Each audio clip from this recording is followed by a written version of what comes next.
শনিবার শপথ গ্রহণ হয়ে যাওয়ার পর থেকেই বদলের সরকার কিন্তু কাজ শুরু করে দিয়েছে।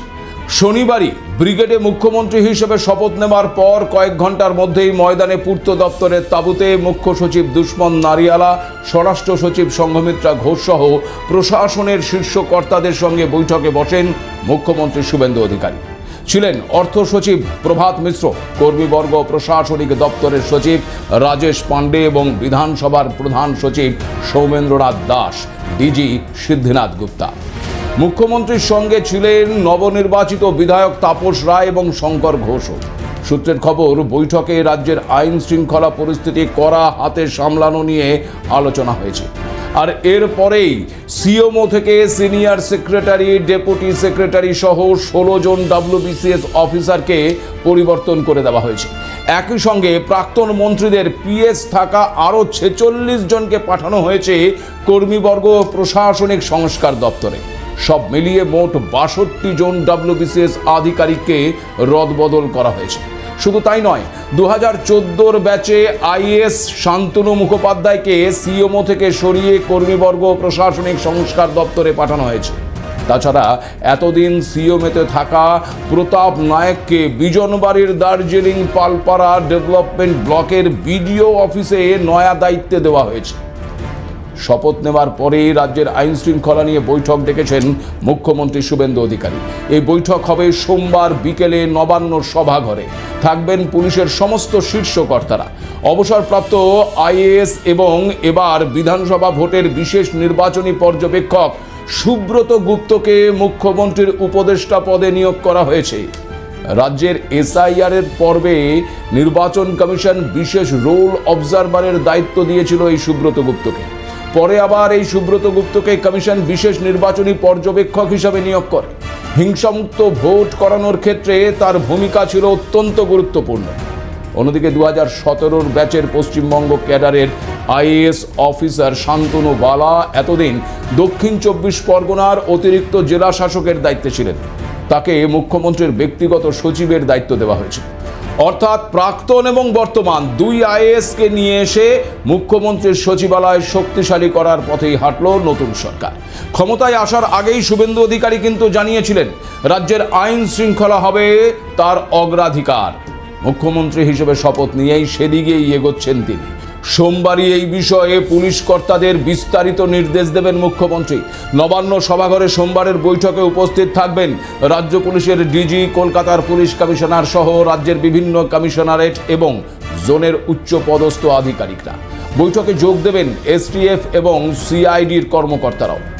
একদিকে যেমন রাজ্যের আইন শৃঙ্খলাকে কঠোর এবং কড়া করার দিকে নজর দিচ্ছে এই নয়া সরকার, অন্যদিকে তেমন আবার নজর দেওয়া হচ্ছে বিগত তৃণমূল সরকারের আমলে ঘটে যাওয়া একাধিক দুর্নীতির দিকে। সেক্ষেত্রে তৃণমূলের দুর্নীতির পাহাড় খননের স্বার্থে গঠিত হতে পারে উচ্চ পর্যায়ের তদন্ত কমিটি। বিগত 15 বছরের তৃণমূল সরকারের বিভিন্ন দুর্নীতির তদন্তের জন্য সুপ্রিম কোর্টের একজন অবসরপ্রাপ্ত বিচারপতির নেতৃত্বে একটি বিশেষ তদন্ত কমিটি গঠন করা হতে পারে।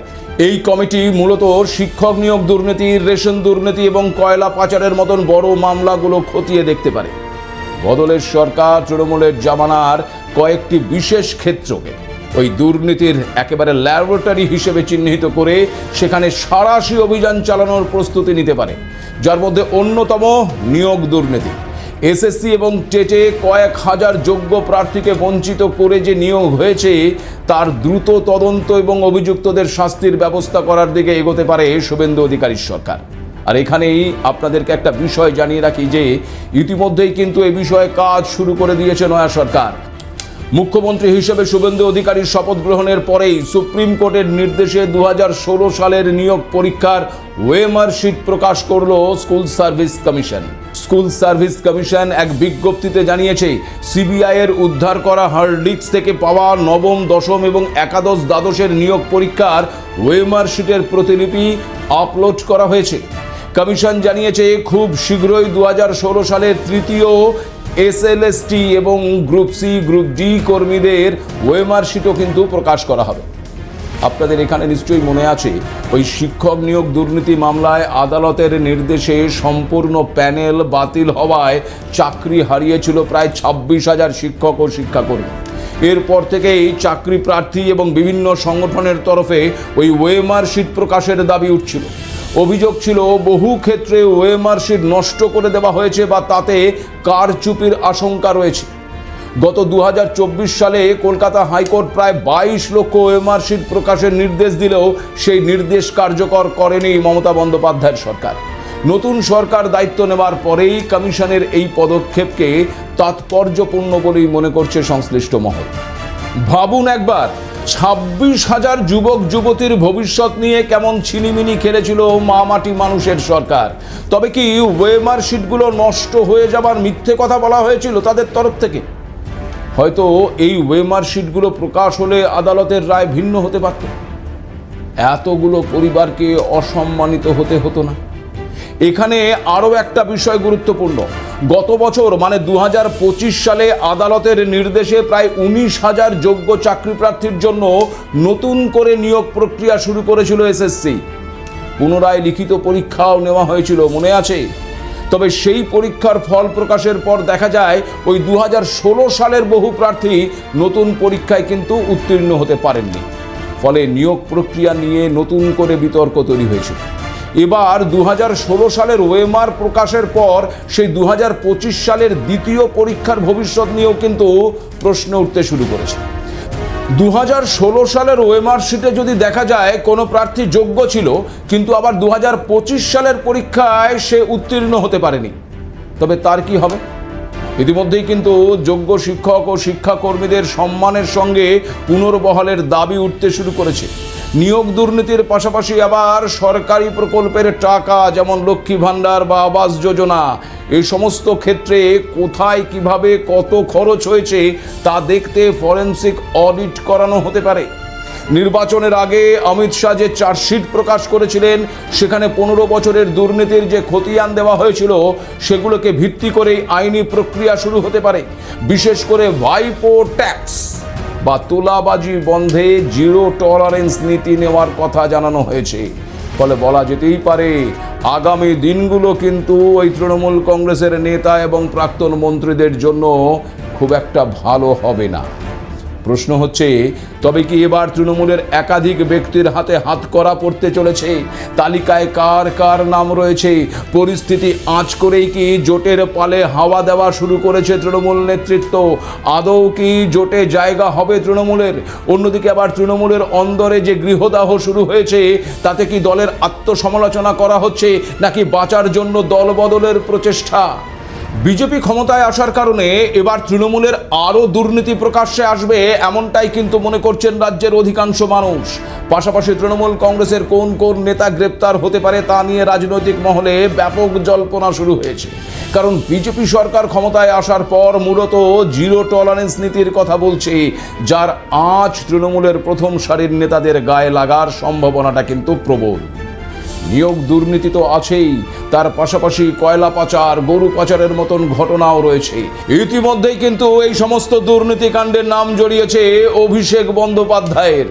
নতুন সরকার আসার পর কেন্দ্রীয় সংস্থাগুলো যেমন সিবিআই বা ইডির সঙ্গে রাজ্য পুলিশের সমন্বয় বাড়লে ওই অভিষেকের ওপর আইনি ফাঁস আরও শক্ত হতে পারে বলেই মনে করা হচ্ছে। পাশাপাশি তালিকায় রয়েছে একগুচ্ছ প্রাক্তন মন্ত্রী এবং জেলা স্তরে তৃণমূলের দাপুটে নেতাদের নাম। পার্থ চট্টোপাধ্যায়, জ্যোতিপ্রিয় মল্লিক যেমন রয়েছেন, তেমন আবার বীরভূম, উত্তর 24 পরগনা এবং দক্ষিণ 24 পরগনার বেশ কয়েকজন দাপুটে জেলা সভাপতি এবং প্রাক্তন বিধায়ক রয়েছেন, যাদের বিরুদ্ধে সিন্ডিকেট রাজ এবং বালি পাচারের অভিযোগ রয়েছে। আবার পুর নিয়োগ দুর্নীতি এবং টেন্ডার প্রক্রিয়ায় অস্বচ্ছতার অভিযোগে স্ক্যানারে রয়েছে বেশ কিছু পুরসভা। ফলে বেশ কয়েকজন বর্তমান এবং প্রাক্তন চেয়ারম্যান গ্রেপ্তার হবার সম্ভাবনা কিন্তু উড়িয়ে দেওয়া যাচ্ছে না। তবে এখন দেখার এই তদন্ত প্রক্রিয়া রাজ্যের প্রশাসনিক স্বচ্ছতাকে ফিরিয়ে আনে নাকি পুরো বিষয়টাই ওই রাজনৈতিক প্রতিহিংসার স্তরেই আটকে পড়ে। কারণ দীর্ঘ 34 বছরে বাম রাজত্বের পর 2011 সালে তৃণমূল কংগ্রেস সরকারে আসার পর এমনটাই কিন্তু মনে করেছিল রাজ্যের মানুষ। কিন্তু বাম আমলের একাধিক বিতর্কিত ঘটনা, যেমন সিঙ্গুর কাণ্ড, নন্দীগ্রাম কাণ্ড হোক কিংবা জুলাই আন্দোলন, একাধিক ক্ষেত্রে তদন্তের জন্য বেশ কিছু কমিশন গঠন করেছিল ঠিকই, কিন্তু বাস্তব চিত্রটি হলো এই সমস্ত কমিশনের রিপোর্টের ভিত্তিতে কোনো বড় মাপের রাজনৈতিক নেতা বা আধিকারিকের চূড়ান্ত কোনো শাস্তি বা জেল হওয়ার কোনো নজির কার্যত নেই। কিন্তু এবার যেহেতু মুখ্যমন্ত্রী হয়েছেন শুভেন্দু অধিকারী, সে কারণে মানুষের প্রত্যাশা কিন্তু একটু বেশি। আর এই গোটা বিষয়টা যে তৃণমূল কংগ্রেস নেতৃত্ব অনুমান করতে পারছে তা বোঝা যাচ্ছে তাদের পরবর্তী রাজনৈতিক পদক্ষেপ দেখি। কারণ এই মুহূর্তে তৃণমূল কংগ্রেস নেতৃত্ব বিজেপি বিরোধী INDIA জোটকে একেবারে জড়িয়ে ধরতে চাইছে। পরাজয়ের পর প্রথম সাংবাদিক সম্মেলনে তৃণমূল নেত্রী মমতা বন্দ্যোপাধ্যায় ইংরেজিতে সাংবাদিক সম্মেলন করে বলেছিলেন তার সঙ্গে ইন্ডি জোটের একাধিক নেতা নেত্রীর কথা হয়েছে।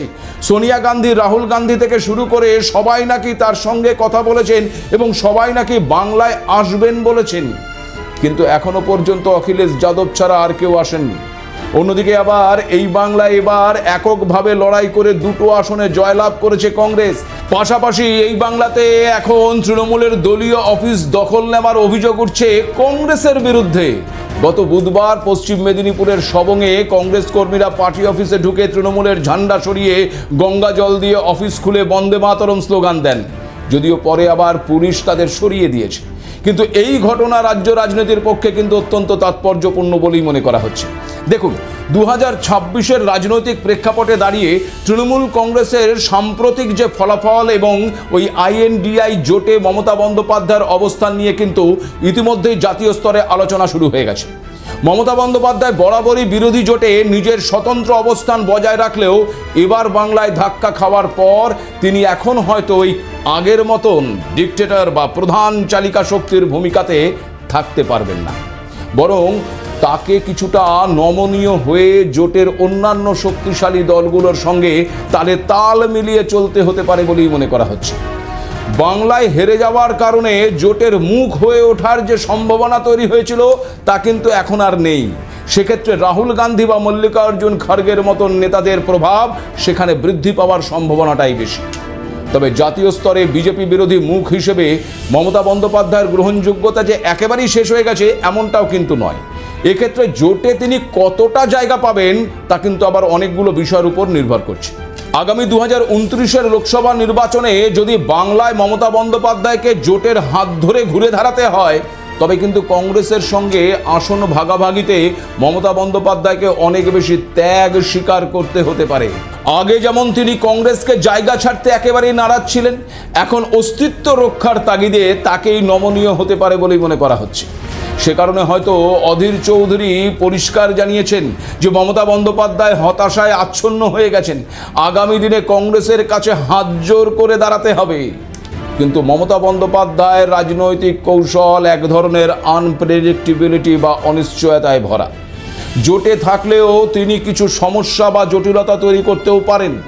তার মধ্যে প্রথমত হলো ওই পশ্চিমবঙ্গ কেন্দ্রিক রাজনীতিতে নিজের জমি ফিরে পেতে তিনি জোটে থেকেও স্থানীয় স্তরে কংগ্রেস বা বামেদের উপর চাপ সৃষ্টি করার চেষ্টা করতে পারেন। আবার জোটের কোনো সিদ্ধান্ত যদি তার রাজ্যের স্বার্থের বা তার দলের ভাবমূর্তির পরিপন্থী হয়, তবে কিন্তু তিনি যে কোনো মুহূর্তে বিদ্রোহী হয়ে উঠতে পারেন। এক্ষেত্রে আবার একটি তৃতীয় ফ্রন্টের সম্ভাবনাও কিন্তু উড়িয়ে দেওয়া যাচ্ছে না, কারণ ওই INDI জোটে খুব বেশি কোণঠাসা বোধ করলে মমতা বন্দ্যোপাধ্যায় আবার অরবিন্দ কেজরিওয়াল বা অখিলেশ যাদবের মতন আঞ্চলিক নেতাদের নিয়ে একটা জোটের ভেতরেই জোট তৈরি করার চেষ্টা করতে পারেন। আর এমনটা হলে গোটা বিরোধী জোটটাই যে একেবারে ঘোঁট পাকিয়ে যেতে পারে তা বলাই যায়। তবে শেষ পর্যন্ত কি হয় তা হয়তো সময় বলবে, কিন্তু এই মুহূর্তে তৃণমূলের অন্দরেই কিন্তু রক্তক্ষরণ শুরু হয়ে গেছে। ফলাফল প্রকাশিত হওয়ার পর থেকেই একের পর এক তৃণমূল নেতা, মুখপাত্র থেকে শুরু করে প্রাক্তন মন্ত্রী ওই মমতা বন্দ্যোপাধ্যায় এবং অভিষেক বন্দ্যোপাধ্যায়ের বিরুদ্ধে মুখ খুলতে শুরু করেছে। আগের একটি এপিসোডে এ বিষয়ে আপনাদেরকে বিস্তারিত বলেওছিলাম, কিন্তু এবার আর বিজেপির কোনো নেতা নয়, একেবারে ফিরহাদ হাকিমের কন্যা প্রিয়দর্শিনী হাকিম সামাজিক মাধ্যমে মহাভারতের প্রসঙ্গ টেনে নাম না করে মমতা বন্দ্যোপাধ্যায়কে পরিবারতন্ত্র নিয়ে কটাক্ষ করেছেন। নিজের পোস্টে প্রিয়দর্শিনী ধৃতরাষ্ট্র এবং দুর্যোধনের কথা উল্লেখ করে লিখেছেন, চোখে ঠুলি বেঁধে থেকো না, কান দিয়ে দেখো না। ওয়াকিবহাল মহল মনে করছে মমতা বন্দ্যোপাধ্যায়ের ব্যক্তিগতভাবে অভিষেকের প্রতি অতিরিক্ত দুর্বলতাকে কটাক্ষ করেছেন ওই ফেরহাদ কন্যা। অন্যদিকে একাধিক মুখপাত্রও আবার প্রকাশ্যে তৃণমূলের বিরুদ্ধে বিষোদ্গার করা শুরু করেছে। প্রশ্ন হচ্ছে, এসব কি পরাজয়ের পর দলের আত্মসমালোচনার কারণে বলা হচ্ছে, নাকি বাঁচার লক্ষ্যে দল বদলের ইঙ্গিত? তৃণমূল কংগ্রেস দলটি ভেঙে গিয়ে তবে কি হু হু করে জল এবার গেরুয়া শিবিরের দিকে আসবে? ঘাসফুল উপড়ে ফেলে সবাই কি তবে এবার পদ্মের চাষ করা শুরু করবে? আর এমনটা হলে বিজেপিও কি তৃণমূলের নেতা নেত্রীদের নিজেদের দলে স্বাগত জানাবে? বলবো, তবে আজকে নয়। এই প্রশ্নগুলো তোলা থাকলো অন্য এপিসোডের জন্য। আজ এ পর্যন্তই। নমস্কার।